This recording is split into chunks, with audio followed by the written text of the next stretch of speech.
Mas a centralidade da questão, do problema, é um governo desastradamente fracassado.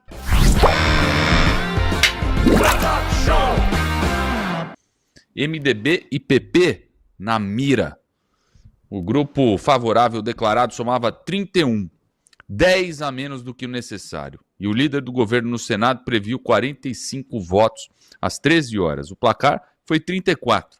Em vez de assumir o erro, o governo passou a caçar traidores com suspeitas sobre MDB e PP. Mas os aliados rebelaram. Renan Calheiros chamou de ilações mentirosas. Eduardo Braga disse que o governo criou um bode expiatório. Até tem alguns inserts, está aí na tela. Ó. Indignado, Messias diz a aliados que derrota ao STF foi golpe de Moraes e Alcolumbre. Ala do governo entra em modo guerra. Gilmar não vê sentido culpar Moraes e Dino por ruína de Lula com Bessias. Olha, eu acho assim que está todo mundo comentando muita coisa. Por exemplo, falaram do Pacheco. Hoje o Pacheco dá uma sinalização de que talvez nem queira assumir a vaga nem no STF, nem sair o governo do Estado. Portanto, até desarticulando eventuais planos que o Lula poderia ter para ele. Muito foi dito em relação a uma suposta articulação do Alcolumbre em associação com o Alexandre de Moraes para poder evitar que o Banco Master fosse adiante, porque o Messias seria alguém que poderia colocar o Banco Master adiante. Olha, o processo, né, do Master.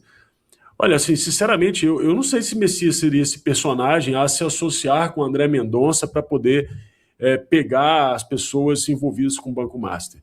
Sinceramente, eu acho que o Messias estaria sendo indicado por alguém que se reuniu pelo menos 3 ou 4 vezes com o Vorcaro, que foi o Lula. Então, tem muito falatório, e aí nessas capturas de rádio corredor, nesses informantes, normalmente a imprensa acaba dando algumas barrigadas e dando informações que não são verdadeiras e acabam contaminando o cenário político. A verdade é uma só. Está havendo um rearranjo de poder. E esse rearranjo acontece dentro do governo também. E a gente sabe que a esquerda ela é meio jacobina. Eles começam a enxergar fantasma em tudo quanto é lado. O Lula ele é assim também. Então, agora, começa um a apontar o dedo para o outro, porque é aquela velha história, célebre frase que é atribuída normalmente ao John Kennedy, que diz o seguinte, o filho feio não tem pai, né? Então ele dizia, a vitória tem muitos pais e a derrota é órfã. O momento do Brasil é de derrota, o governo termina muito mal, de forma melancólica, e nesse momento ninguém quer assumir a paternidade dessa tragédia. E aí começam a caça às bruxas. É isso que está acontecendo. O governo está se desmantelando, apesar de todo o poder que eles têm. É isso que está acontecendo. A gente está vendo agora um navio gigante naufragar. Eu espero que naufrague numa água bem profunda, sei lá, 2.000, 3.000 metros, para nunca mais voltar. Muito bom. Ô Ju, eu queria ouvir o seu comentário também. Depois depois a gente vai ter algumas notas. Interessante que o Darcy já trouxe até um pouco aí da questão do Master, quer dizer, o PT querendo contar a CPI do Master, né, falando em arrependimento de não ter sido relatado a CPI do Master, quer dizer, é tudo muito confuso aqui pra gente quando se trata de Centrão, porque como o Darcy bem trouxe, o navio naufragou, né? E o caso Master a gente sabe que foi o principal responsável por isso. Pelo qual naufrágio você está falando? O naufrágio, todo mundo agora quer se descolar. É muita coisa afundando, né, Júlio? O próprio Randolph querendo se descolar do STF, quer dizer, esse caso escancarou, né? Agora a gente vê o próprio PT aí querendo caçar traidores, mas filho feio ninguém quer, não é?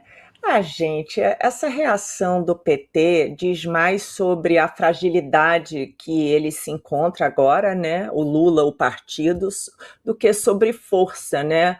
Eles perderam uma votação importante, aí começa a caçar traidores. Talvez eles estão tentando transformar um erro de articulação numa narrativa política, porque afinal eles vivem de narrativas, né? Não sei se houve traição, porque eu também não sei se alguma vez houve uma maioria sólida, né? Se o próprio governo projetava um número de votos que não se confirmou, eu acho que a leitura está equivocada na própria base. Eu vi aquela jornalista intragável antes dizendo que ela tinha as fontes dela, dizendo que tinha os números, que o Messias ia passar, que o governo estava confiante. Confesso que depois eu não vi a reação dela quando não passou, preferi assistir outros comentaristas, né? Mas eu acho que tratar essa divergência como traição fica esquisito para o governo, né? Porque está tudo instável e imprevisível para o PT. Então, eu acho isso uma coisa boa, né?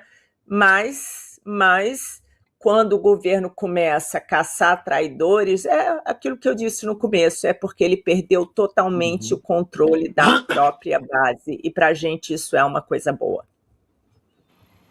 Adriles Jorge. Olha, eu acho muito simples. Governo em frangalhos é governo fraco. Aquilo que os americanos chamam de lame duck, pato manco. Pato manco não tem aliado. Pato manco tem cara interessado em enfiar a faca pelas costas para se manter no poder. Eu acho que há um sentimento, falando de maneira bem simples, que o Lula vai ser derrotado. Que o Lula está enredado. A gente teve um desespero do próprio Randolfo Rodrigues pedindo impeachment de ministro do STF, tentando se desvincular do STF, entendeu? A gente vê o que eu acho que é o centro desse conluio, entre aspas, contra o Messias e contra a base do governo. O Alcolumbre, ele costurou um acordo entre o Centrão e a direita. Entendeu? O Centrão queria o Pacheco também nem quer muito mais o STF, e o Alcolumbre sabe que ele está extremamente desgastado frente à população brasileira e frente ao próprio Congresso Nacional. Então ele fez um acordo para tentar salvar ou garantir a nova reeleição dele à presidência do Senado, fazendo um acordo com a direita. Olha, a gente faz esses negócios aqui, e algumas suspeitas de negócios são bastante escusas, como essa que a gente vai falar, da dosimetria, pela provável fim da CPI do Banco Master, que vai salvaguardar algumas pessoas do Centrão, que são envolvidas com o senhor Daniel Vorcaro. Então tem uma série de conluios aí, meio obtusos, que a gente não sabe identificar quais. Mas a centralidade da questão, do problema, é um governo desastradamente fracassado. Se você tem um governo desastradamente fracassado, à véspera das eleições, as pessoas começam a se afastar. As pessoas começam a falar, isso aqui, eu vou entrar nessa canoa furada aqui? Não vou. Entendeu? Não quero me identificar. Nem o governo está tentando se desatarraçar de si mesmo. O apoio do governo. O Randolfo Rodrigues quer se desvincular do governo, ou eventualmente se desvincular o governo do STF. Ou seja, lame duck, pato manco, meu filho, navio furado na lagoa, eventualmente afunda e ninguém, todo mundo quer se salvar.